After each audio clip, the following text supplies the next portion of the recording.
Gene transfer, genetic engineering, and genomics. In late spring of 2003, a group of British scientists announced that they had mapped the genome of a very important bacterial species, Streptomyces colicolor. This is a gram-positive organism commonly found in soil. The mapping project began in 1997 and took 6 years to complete, partly because the organism's genome is one of the largest ever sequenced. It has 8.6 million base pairs and 7,825 genes. S. colicolor belongs to the phylum of bacteria, the Actinobacteria, which are responsible for producing over 65% of the naturally known antibiotics used today. This includes tetracycline and erythromycin. Researchers have identified 18 gene clusters might be used to create new antibiotics. One example illustrating the need for newer antibiotics is the occurrence of staph infections, most commonly caused by methicillin-resistant Staphylococcus aureus, or MRSA. These pathogens are resistant to methicillin and other common antibiotics such as oxacillin, penicillin, and amoxicillin. MRSA infections occur most frequently among persons in hospitals and healthcare facilities who have a weakened immune system. New and unique antibiotics might be able to inhibit or kill the drug-resistant MRSA. What is genetic engineering? Genetic engineering involves the manipulation of genes in organisms or between organisms in order to introduce new characteristics into the recipient to either produce a useful product or actually generate genetically modified organisms, or GMOs. What is genomics? Genomics is the study of an organism's genome. Its study has the potential of offering new therapeutic methods for the treatment of several human diseases. Genes can be transferred between cells in two ways: vertical gene transfer and horizontal gene transfer. In vertical gene transfer, a cell undergoes binary fission, and the daughter cells of the next generation contain the identical genes found in the parent cell. In horizontal gene transfer, genes are transferred by various mechanisms to another individual cell. Genetic recombination is a natural mechanism for DNA transfer from one microorganism to another. Understanding genetic recombination provides a unique perspective on microbial evolution, ecology, and molecular biology. Its understanding provides insights for the techniques of genetic engineering and the field of microbial genomics. In horizontal gene transfer, the recipient cell receives a gene from a donor cell in one of the following forms: a chromosomal DNA fragment, a plasmid, a transposon, or a combination of these. The new DNA pairs with a complementary region of the recipient DNA and replaces it. In this case, there is no change in the quantity of the recipient's chromosomal DNA. Horizontal gene transfer is responsible for the development of antibiotic-resistant strains. 3 distinctive mechanisms mediate the horizontal transfer of DNA between bacterial cells: transformation, conjugation, and transduction. All 3 processes involve similar 4 steps. The donor DNA must be readied for transfer, transferred to the recipient cell, taken up successfully by the recipient cell, and incorporated in a stable state in the recipient cell. The 3 methods by which bacteria can undergo genetic recombination are as follows: transformation, transduction, and conjugation. Transformation occurs naturally in some species of bacteria, but it can also be induced in the lab. For transformation to happen, bacteria must be in a state of competence, which might occur as a time-limited response to environmental conditions, such as electrical charge, temperature, starvation, or increased cell density. Some bacteria are able to take up plasmids or other fragments of genetic material from its surroundings. These bacteria are able to do this naturally under certain conditions. Free-floating DNA can be picked up by competent cells. The exogenous DNA is then incorporated into the host cell's chromosome via recombination. Transformation can also be performed in a laboratory using a heat shock method.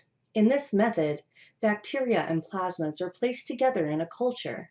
The tube is then placed briefly into the hot water bath. The tube is then immediately placed on ice. The extreme sudden change in temperature allows the plasmid to be taken up into the bacterial cells. Transformation is when a bacteria takes in plasmids from the environment. In order to take in a plasmid from the environment, microbiologists must induce competency. There are several methods used in the laboratory to induce competency. One of the most popular and easiest ways to induce competency in bacteria is the heat shock method.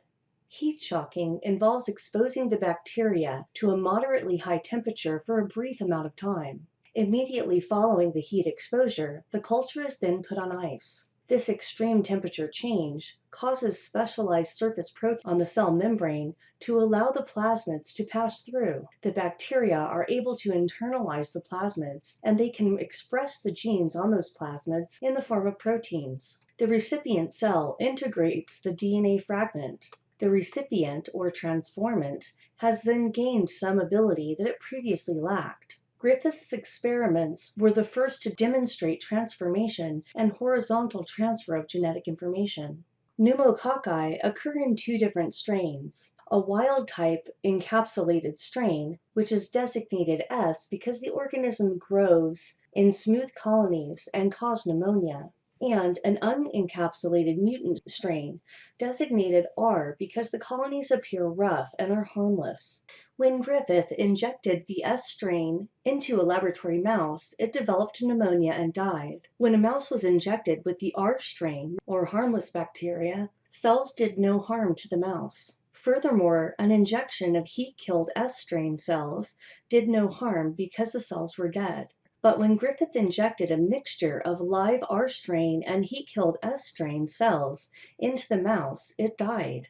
When Griffith cultivated the organisms from the blood, he found the live S strain cells. When Griffith mixed the heat-killed S strain cells with live R strain cells, both of which were non-lethal in previous experiments, the laboratory mice died as a result of the injection. Griffith wondered how a mixture of live and harmless R strain cells and debris from dead pathogenic S strain cells could kill the mice. Microscopic examination of their blood showed the presence of live S strain pneumococci. Somehow, the live R strain cells had been transformed into S strain cells.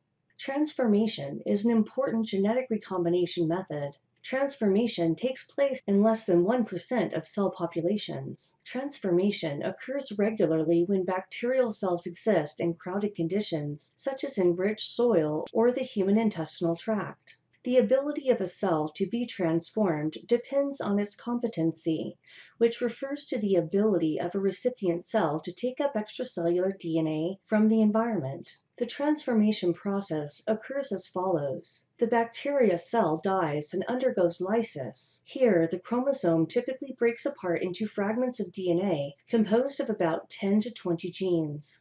Uptake of DNA fragments, or a plasmid, by recipient cells then occurs. A competent cell incorporates only one or at most a few DNA fragments. Some of the outcomes of transformation include an increased ability to cause disease and enhanced drug resistance. Transduction is the injection of foreign DNA by a bacteriophage virus into the host bacterium. A bacteriophage is a virus that infects bacteria. Bacteriophages can accidentally transfer genetic material from one bacterium to another. In transduction, DNA is transferred from one bacterium to another by a virus or viral vector. Transduction can be used in the lab to introduce a foreign gene into a bacterial host cell's genome. Transduction happens through either the Lytic cycle or the Lysogenic cycle. When bacteriophages normally infect a bacterial cell, the virus's genetic material harnesses the host cell's replicational, transcriptional, and translational machinery to reproduce itself. The new bacteriophages must package their DNA into their capsids. This process is not perfect. We find that sometimes small pieces of bacterial DNA will get packaged along with the bacteriophage's genome. When the new bacteriophages infect a new host cell, the bacterial DNA is injected along with the viral genome. Bacterial viruses can transfer chromosomal DNA from a donor to a recipient. Transduction requires a virus to carry a chromosomal DNA fragment from the donor to the recipient cell. The virus participating in the transduction is called a bacteriophage, which literally means bacteria eater or simply phage. As with all viruses, the bacteriophages have a core DNA or RNA surrounded by a coat of protein. In the replication cycle of a bacteriophage, the different phages can interact with the bacterial cell in one of two ways: general transduction and specialized transduction. Generalized transduction occurs in the lytic cycle, whereas specialized transduction occurs in the lysogenic cycle. In a lytic cycle, the phage DNA penetrates the cell and destroys the host chromosome. It then replicates itself within the cell and destroys or lyses the cell as the new phages are released. Because the phages are killed in the cell, they are called virulent phages. In the lysogenic cycle, other phages interact with the bacteria cells in a slightly different way, called a lysogenic cycle. These phages also invade the host, but they do not always directly cause cell lysis. Instead, the phage DNA integrates into the host chromosome as a prophage. The phages participating in this cycle are known as temperate phages. The host cell survives, and as it undergoes DNA replication and binary fission, the prophage is copied along and vertically transferred to daughter cells. Eventually, the prophage will excise itself and then undergo the lytic cycle. However, on rare occasions, a random fragment of a host cell may accidentally be captured in the packaging process and end up in the phage head rather than in the phage DNA. These phages are fully formed though, and they can infect another cell. However, they are called defective particles because they carry no phage genes and cannot replicate themselves after infection. Following release from the lysed host cell, the defective phage attaches to a new recipient cell and injects the donor chromosomal DNA into that host. Once in the recipient, new genes can pair with a section of the recipient's DNA and replace the section in a fashion similar to conjugation. The recipient has now transduced or changed using genes from the donor cell. Specialized transduction occurs as a result of the lysogenic cycle, and unlike generalized transduction, it results in the transfer of specific genes. One of the most studied temperate viruses is the phage called lambda, which infects E. coli. Being a temperate phage, the lambda phage DNA is integrated as a prophage into the chromosomal DNA.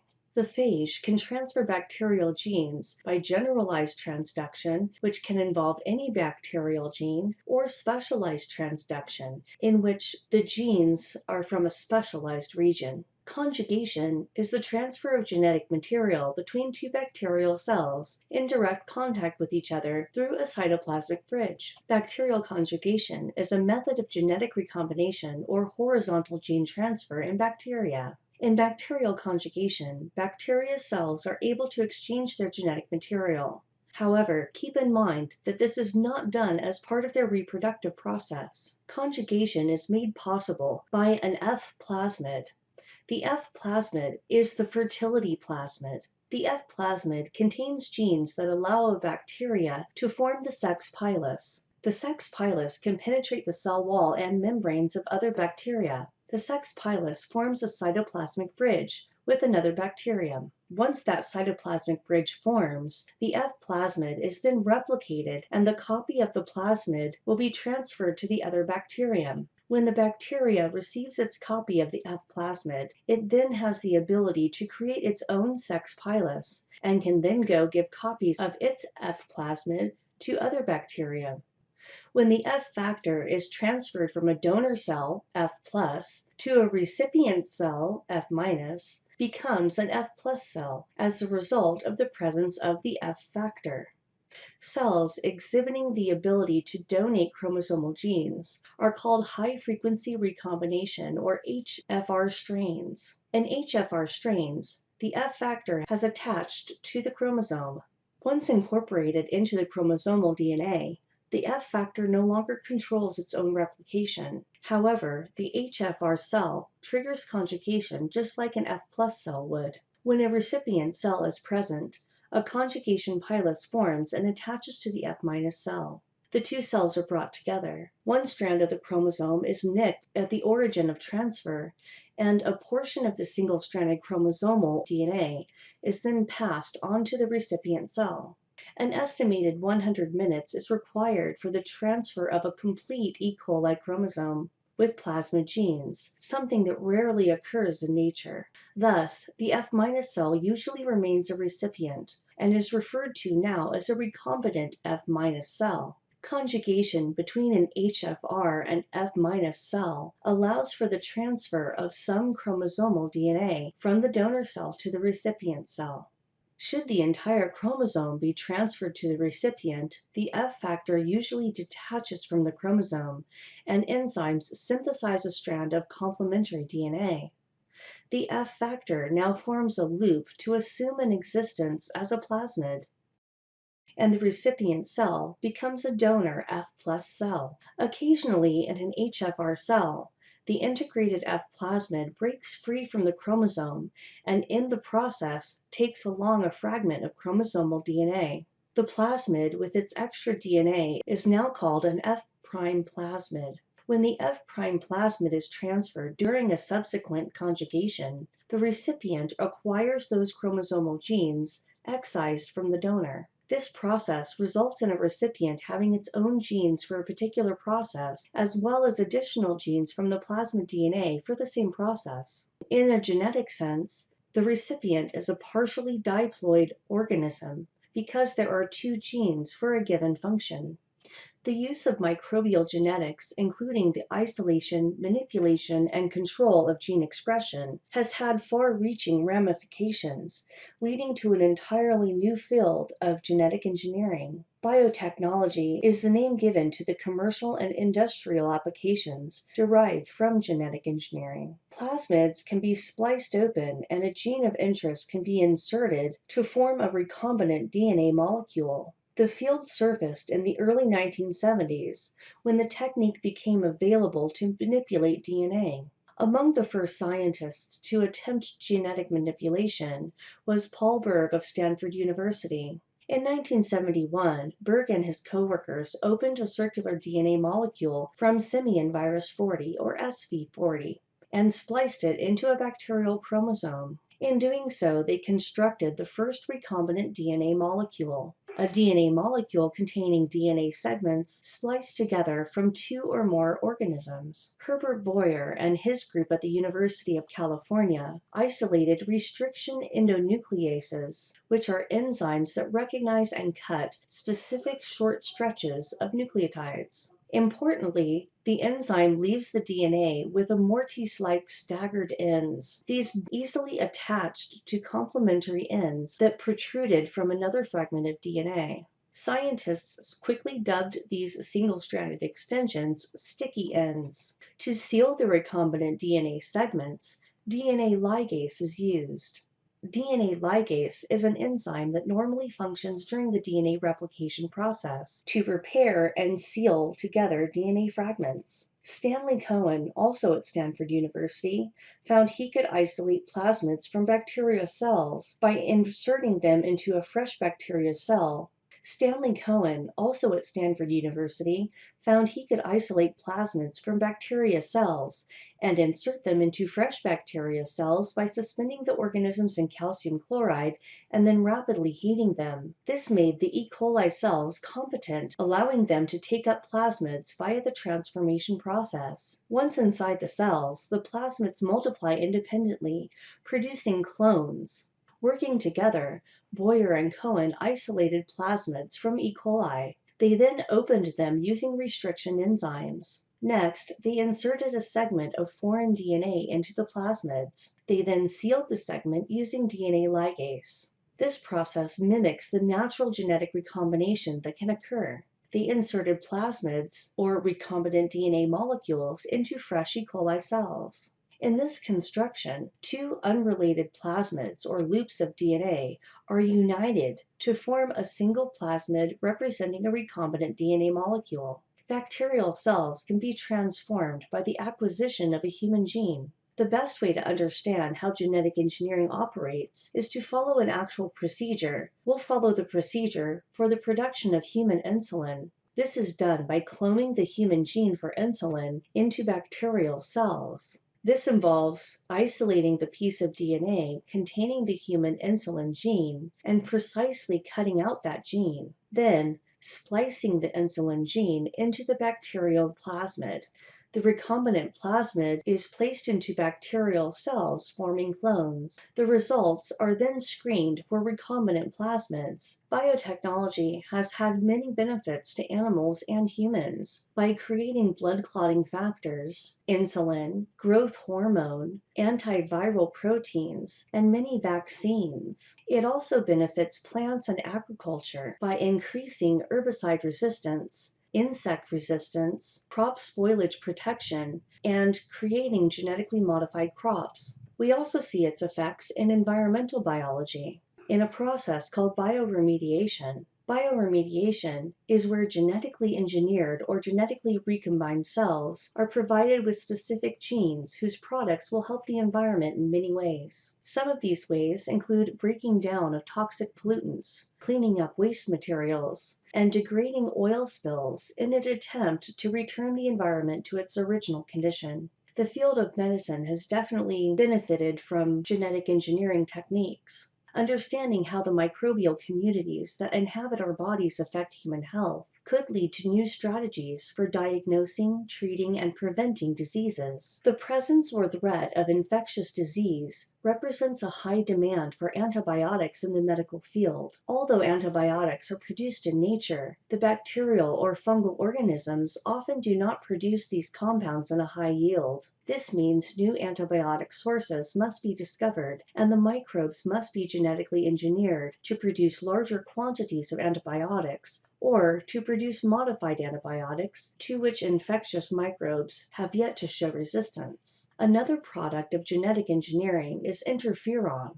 Interferon is a set of three naturally produced antiviral agents found in the human body, two of which block viral replication. The body produces small amounts of these chemicals, so prior to the introduction of genetic engineering, thousands of units of human blood was needed to obtain a sufficient amount of interferon to treat a patient. With genetic engineering, much larger amounts of pure protein can be produced to aid patients suffering from hepatitis B and C, as well as some forms of cancer. Vaccine production is now safer as a result of genetic engineering. By making a vaccine that only contains a part of the whole microbial agent, or isolating a gene that will stimulate the immune system to generate protective immunity, makes the vaccine much safer, because the patient is not exposed to the active virus or bacterium that can cause the disease.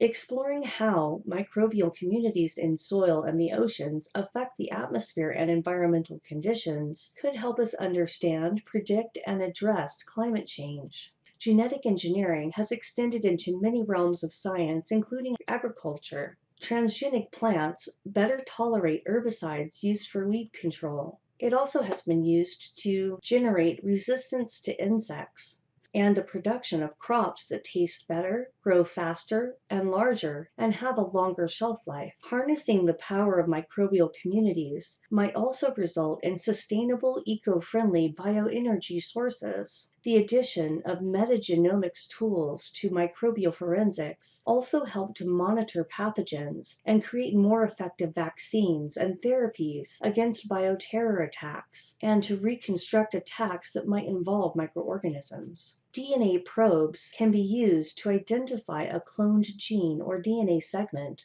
DNA probes are single-stranded DNA segments that recognize and bind to a distinctive and unique nucleotide sequence. To increase the amount of DNA to be searched, this can be done through PCR or polymerase chain reaction. Here we have an illustration of the construction of a DNA probe and its use in disease detection and diagnosis. First, an isolated target DNA is inserted into a plasmid.